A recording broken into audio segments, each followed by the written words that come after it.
تخيل تعيش يوم بتزرع بتخبز وبتعمل فن بايدك في مكان بينه وبين القاهره ساعه واحده بس.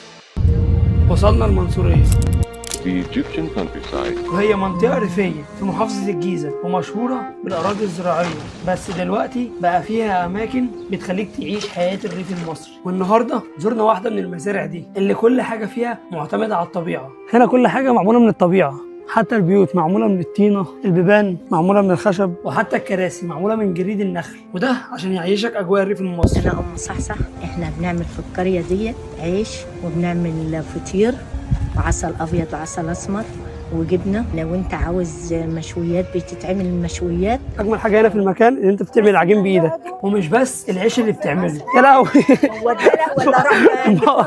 ده كل حاجه، وكمان بيخليك تاخد الحاجه اللي بتعملها. هنجرب بقى الرغيف اللي انا بوظته.